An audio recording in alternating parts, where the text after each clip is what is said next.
think, you're tricked into thinking, oh, this person is actually talking a lot about it, but he's not. How? How are you going to train an AI to be kind? So if you go into the book thinking that it's about AI, as I did, you might be a little disappointed.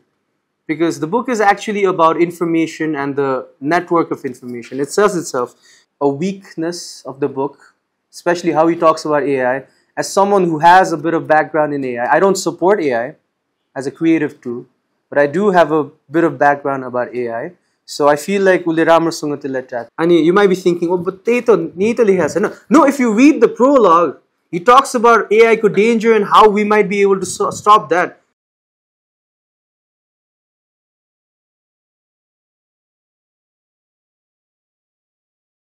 So Yuval Noah Harari is an author that I feel like I'm a bookaholics ma, at least in the past year or so, a lot of people have become familiar with. Usko Sapiens भन्ने छ, उसको Homo Deus भन्ने पनि अर्को किताब छ, अनि of course Nexus September 2024 मा publish भएको is most recent kitab हो. Now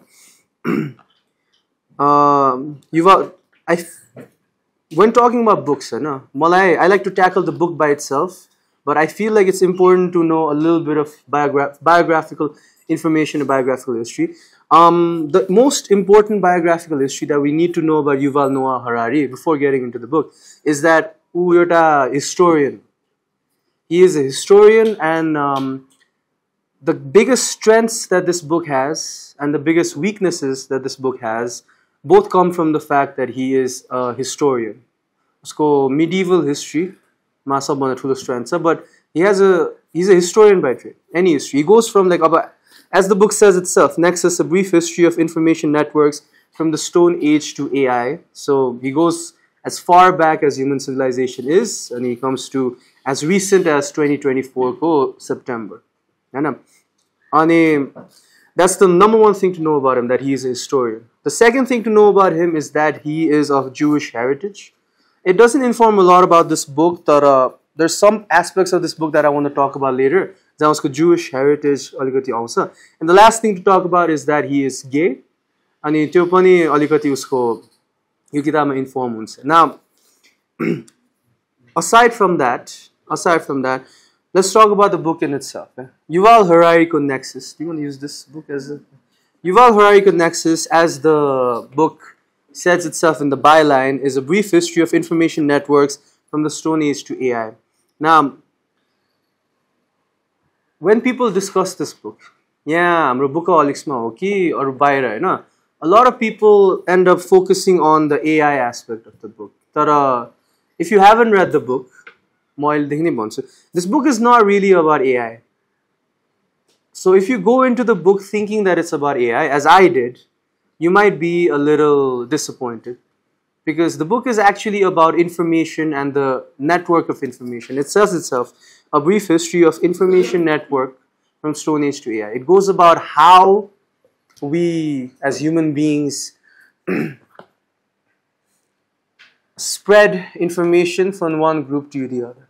Now, the book, aside from its prologue and epilogue, is separated into 3 parts and 11 chapters.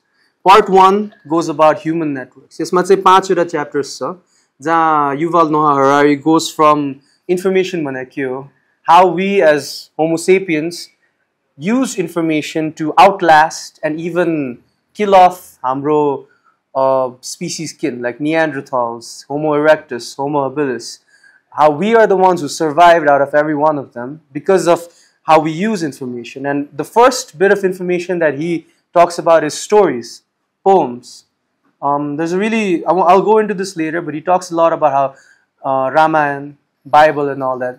These are all at the end of the day, regardless of our faith. It's our stories. Ramayana is a poem. The Bible is a poem. That's why it says verse, whatever. Right? And then he talks about documents, how stories went from oral to the written, to the printed. Anitas how errors started coming up in how we tell our stories, and how a lot of people throughout history, throughout cultures, started using stories and the errors in stories to gain power. Part 2 is about the inorganic network. This is where he starts talking about AI. तर AI भन्दा नि उले फर्स्टमा कम्प्युटर्सको बारेमा कुरा गर्छ. The silicon revolution. I believe he uses a different word here. तर silicon curtain. Yeah. So second part, which has 3 chapters. So it's important to note how many chapters are in each part, because I want to talk about this a little bit more. Na? Part 1 ma 5 chapters. So part 2 ma 3 chapters. So part 3 ma pani 3 chapters. So part 2, the inorganic network, is about computers and how computers are so different from how we used to tell stories. And he starts talking about computers, and then computers about internet, and then eventually in part 3, which is computer politics, he starts talking about AI, but he's really still talking about information and how information is delayed. Now, before we get into the meat of the book, I will say outright that I'm not a big fan of the book. I enjoyed it. I read it, but I'm not a big fan of the book. I'm not a big fan of how Yuval Noah Harari chose to tackle the topic of AI or the topic of information networks. And I'm not a big fan of the third part, how he talks about how we can solve or tackle AI. I find that to be a weakness of the book, especially how he talks about AI. As someone who has a bit of background in AI, I don't support AI as a creative tool, but I do have a bit of background about AI. So I feel like ule ramroसँग त्यसलाई tackle गर्दैन. तर before that, I would like to talk about how the strengths of the book as a whole. Now, as I said earlier, Yuval Noah Harari is by profession and education a historian. This can be seen in how he has structured the book. Out of 11 chapters, 5 of them are in the first part, the human network, and all 5 of them they tackle history. This is where Harari's biggest strength is. As a historian, and I assume as someone who's really good at researching, history ma goera, you can use a lot of examples from a lot of different cultures, from a lot of different parts of human history to talk about information network. In fact, the most gripping part of me when I was reading the book, the gripping part for me when I was reading the book was how Harari le पहिला information भने के हो बाट stories बाट कसरी documents मा गयो, documents बाट कसरी अरूमा गयो भने. In fact, one of the things that I remember is we've all heard the word bureaucracy. I had no idea that the word bureaucracy comes from drawers. So in the book, he talks about how a bureau is basically a room with drawers. Drawers ma jaa hamle fileहरु राख्छ नि त. अनि the reason why it hit me was because 2 दिन अगाडि मैले मेरो भर्खर किनेको बाइकको नाम सारी गर्न गएको थिएँ के हैन. 2 घण्टाको काम 1 दिन लाग्यो because server down भयो whatever Hahn. But then last मा finally उनीहरुले मेरो त्यो physically नाम सारी गर्दा फोटो सोटो लिएर एउटा रुममा लग्यो मलाई. अनि त्यो रुम भरि there's त्यो स्टिलको त्यो फाइलिङ क्याबिनेट हुन्छ, त्यसभित्र फोल्डर्सहरु थियो के. अनि त्यो भयो अनि त्यसपछि मैले घर गएर यो किताब पढ्दा छ नि, and I was like, oh, it hit me के. So bureau comes from drawers. अनि crusy democracy, which is democratic थियो.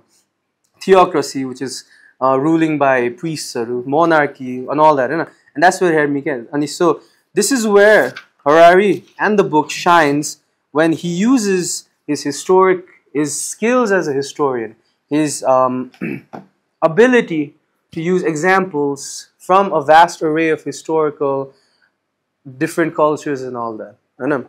But then as we go into part 2 and part 3, he does this thing. He does this thing which can be mistaken as getting to a point, but it's actually not. So let me explain it. One of my biggest beefs with this book, मलाई यो किताबको बारेमा एउटा एकदम नमन परेको कुरा के हो भने, Yuval Noah Harari uses a technique where he never really gets in depth about something, but because he's using this technique, it feels like he's going in depth to it. Yeah. So here's the key ones, and he uses a lot of examples. So for example, what is a bottle? Someone who's actually wants to talk about that can be like, your bottle is a cylindrical युटेन्सिल जहाँ पानी राख्छ अनि योबाट हामी पानी खान्छ भने तर हरारीले चाहिँ के गर्छ भने बोतल भनेको 18th century मा यो मान्छेले so then he goes like an entire page about exactly alright the bottle history then he uses back in 1700 there was a poem about a bottle and all that and then it never really talks about what a bottle is but by using the history and then by using the history of the bottle you're tricked into thinking oh this person is actually talking a lot about it but he's not okay and now I don't think Harari was meant anything bad by it that's just his skill as a historian but I feel like that worked against him Sapiens it worked because he wasn't trying to get to a point of anything he was just trying to give a history but and again the whole point of this book the way this book was presented to me not by Sagnam but by the internet by reviews by criticisms that I read of the book was this is how Yuval Noah Harari is going to be like AI like कसरी solve गर्ने भनेर now that is my weakness as a reader I went into this book thinking that हुन्छ नि हरारीले AI कसरी stop गर्ने AI सँग कसरी deal गर्ने भन्छ होला हैन no this is why I said in the beginning that the book is not really about AI it's about information networks it's about the history of information networks right?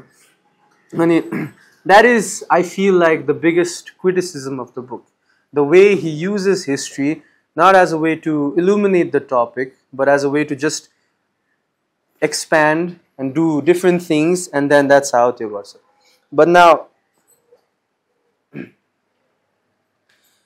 that's just one aspect of the book thank you now first I would like to go I mean I know Mohitle bhaneko we're first ma bolne but then other people like we can start questions earlier if you feel like I'm saying something you disagree with or if you want to voice out that you do agree with something you can please feel free to ask now one of the best things about the early part of the book was Yuval Noah Harari uses the example of a poem by the German poet Johann Wolfgang Goethe where the poem is called The Sorcerer's Apprentice and the poem basically talks about how like you're a sorcerer or a wizard has to go somewhere and he tells his apprentice usko tyo his apprentice his student tyo yo hamro office hamro yo whatever safa gera bhanera but since the sorcerer is gone the apprentice uses that as an example of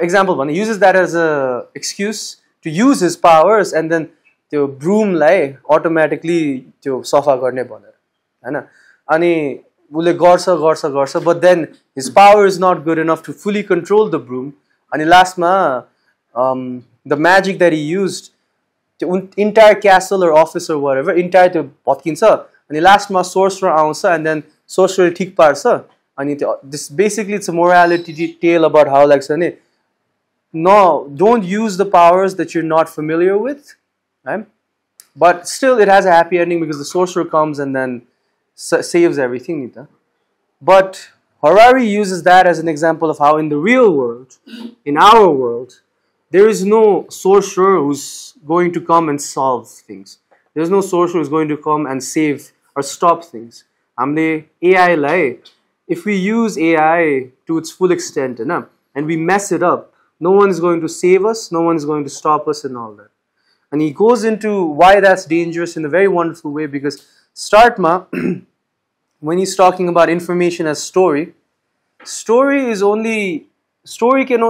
something still human people make ni ta एउटा कविता एउटा कविले लेख्नु पर्छ एउटा novel एउटा राइटरले लेख्नु पर्छ एउटा movie एउटा के अरे director and all the cast is to make it and then documents and all that those are still written by human beings but then AI ko danger चाहिँ के हो भने AI is actually like that sorcerer apprentice ko magic where stop it गर्नु मिल्दैन because it solves things on its own it can think on its own it doesn't have sentience yet but AI can think on its own it can cause problems or fix problems or create problems on its own and I feel like he really used that metaphor of a sorcerer's apprentice well but here's the thing he never really goes beyond about that okay so I want to skip part 2 because there's really not that much to talk about it. He just talks about, so like I said, part 1 he just talks about how information evolved from how it used to be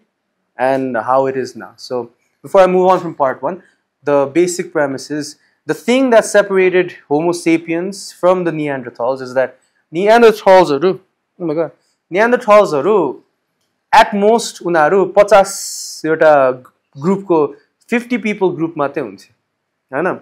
But humans or Homo sapiens उनीहरुले चाहिँ through our act of stories we could group each other. Like for example, if you're a Christian here in Nepal,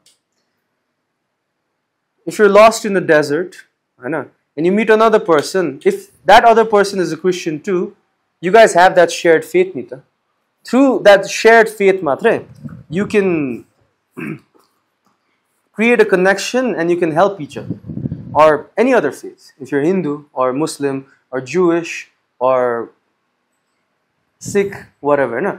I mean, that's the reason how Homo sapiens were able to survive like thousands of millions of years ago. And that's how they were. But then Harari talks about how like that, I mean, those stories, poems and all that, we started writing documents, and then how from that we started creating computers, and then it reached AI. But the biggest problem with this book in that regard is that in the third part, which is where he talks about how to solve it, there's no solution. But imagine my experience of reading the book where I went through 5 chapters of the entire history of information, which was interesting. And then in the second part, he talks about how the information about our computer, which was still interesting. But I'm still waiting for him to get to a point. I'm still waiting for him to talk about, okay, so what do we do about it? And then in the third part, when he finally talks about AI, he just talks about like, oh, I'm राम्रो मान्छे हुनुपर्छ. AI is a tool and all that. But he doesn't really talk anything about it. There's so much more to talk about AI than Yuval Noah Harari talks about. Now, if the book had been published in 2020, if the book had been published in 2016, even if the book had been published in 2021, if the book had been published in as late as 2021 and it was just this much, I would have been like, okay, it's good, it's worthwhile, I'll give it 4 out of 5 stars. But in 2024, after the AI revolution, after the fact that, like, if you go on Google right now, the first thing you see is not Wikipedia. It's not any Nepali website. It's AI overview. Right? In my previous job, not the job I have right now, not the job before that, but before that, I had to use AI a lot because I was working for a content creation website, and we use AI a lot. And the thing about AI is, which he talks about a little bit here, is that AI is basically an assimilation of everything that's on the internet. We've been using AI for a lot longer than the book says, or even most of us know. Like for example, I'll open to the floor. Like for example, Rishabh, AI, do you remember when you first heard it? 2016, like once social media had already exploded, once like Facebook, Twitter and all that had exploded. That it was a rudimentary to understanding. Like I'm assuming, AI as we understand it right now, you probably only knew about it in the last couple of years. In computer, AI, artificial. Yeah, exactly. But AI as we know it now, as we use it now, it has existed since at least the birth of the internet. Just before AI as we know it now, Google like what is Prithvi Narayan Shah? And it search that was AI. Like the Canva, use has anyone used Canva? Canva those things, all of that is AI. Everything is AI. Photoshop, all that is AI. But Harari seems to be obsessed with the idea of AI as like the Terminator movie, stuff like that. Okay? Yeah, the Terminator movie and all that. Okay? But he kind of stands in the fence. Okay? Like he literally stands in the fence. He doesn't treat AI like it really is, as we know it, really. But he doesn't treat AI like a sci-fi threat. Okay? And in that straddling of the line is where he lost my interest. Now, I don't want to be too harsh, but Soguna ma'am said I can. The first part of the book really gripped me. It had my interest. I felt like I was learning a lot. I was excited. The bureaucracy and all that. Second part of the book, when he started talking about Stalin and all that, he kind of started losing. Not because I'm a fan of Stalin or anything. Because it just felt like he wasn't getting to a point. And then the third part of the book was, it literally, like, I had to force myself to finish it. Because he wasn't saying anything. Like, I want to talk a little bit about the third part, man. He talks about like how we can stop AI from taking over us. And he gives us a bunch of principles. The first principle is benevolence. What is that? Like, everyone knows what benevolence is, just being kind and all that. How? How are you going to train an AI to be kind? Like, I mean, if you want to talk about it, like, are you guys aware about this writer called Isaac Asimov? He is one of the fathers of the genre of science fiction. Isaac Asimov had 3 laws of robotics, where it says robot cannot harm human beings. Why would it's the same thing? Yeah, but like he's talking about this as a way to stop AI. Like what? And then the second principle is, I'm not saying AI is going to save the world. I'm not saying people shouldn't be scared of AI. But as it stands right now, AI is a tool. We shouldn't be scared of AI. We should be scared of the fact that Hollywood, Bollywood, movie companies, instead of hiring writers and actors, they're training AI to replace actors and writers. AI is not the problem.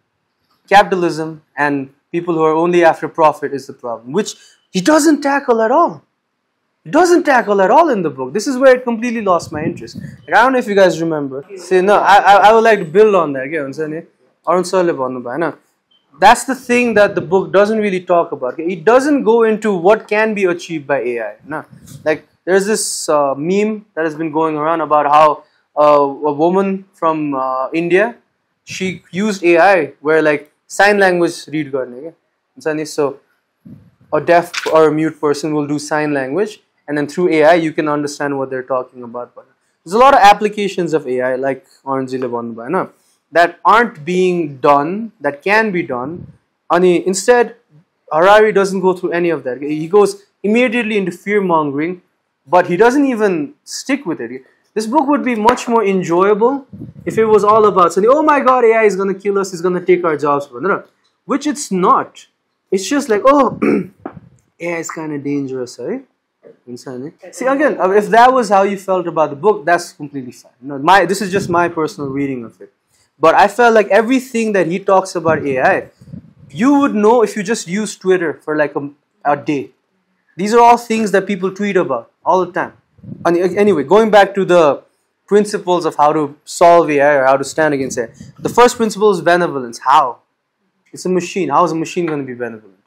The benevolence should be the people who are doing it.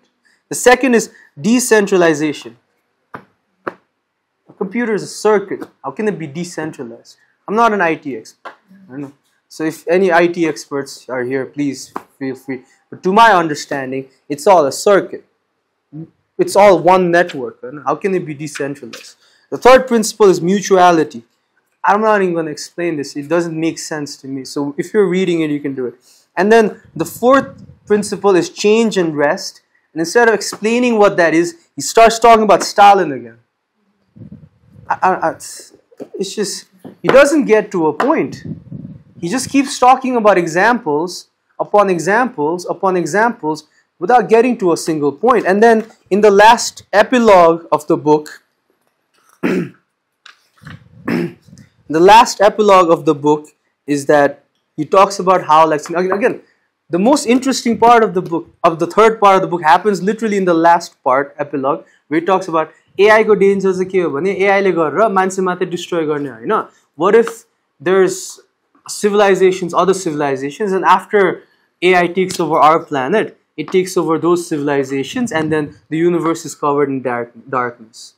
That's something I would read. A fiction novel, maybe. But again, he just doesn't go into it. It's just so needless. I'm sorry. It's just, This book doesn't say anything. If it was just a history book about information networks and how it got to AI, which again, to Harari's credit, it's literally said here that it's a brief history of information network from the Stone Age to AI. He says that. I know. If I had started this book just as, oh, this is a history book about something, how did information get to AI? I would be satisfied. But it's not. And you might be thinking, oh, but no, if you read the prologue, he talks about AI danger and how we might be able to stop that. And he just doesn't get into it. Imagine you watch a movie because trailer, the main two characters, the boy and the girl, are about to kiss. And you watch the movie because, oh, it's a romance movie. I want to know how they get together. And then in the last minute of the movie, the boy dies without even meeting the girl. That's how I felt reading the book. I don't think it's poorly written. I don't think it's poorly organized. I don't think, again, there's nothing inherently bad about the book. It says in the prologue that it's going to do. And yeah, that's my...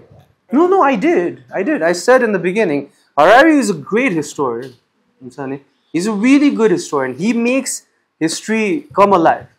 Like the part about Napoleon, which is something, as someone who, I'm not a big Napoleon fan, but someone who knows enough about Napoleon, I had completely missed the fact that Napoleon is not technically French. He's from Corsica. Napoleon, having grown up with Italian as his heritage, why did he become like the biggest French leader? I never thought about that. And there's parts about like everything he talked about pertaining to the Bible, that was amazing. And everything he talked about pertaining to Stalin, that was amazing. But again, it's just my main problem with the book isn't anything other than the fact that it doesn't do what it promises us it will do in the prologue. That's it. Again, did I enjoy the book? Yeah, but my distaste for that broken promise is so great that I went and rated the book a 2 out of 5.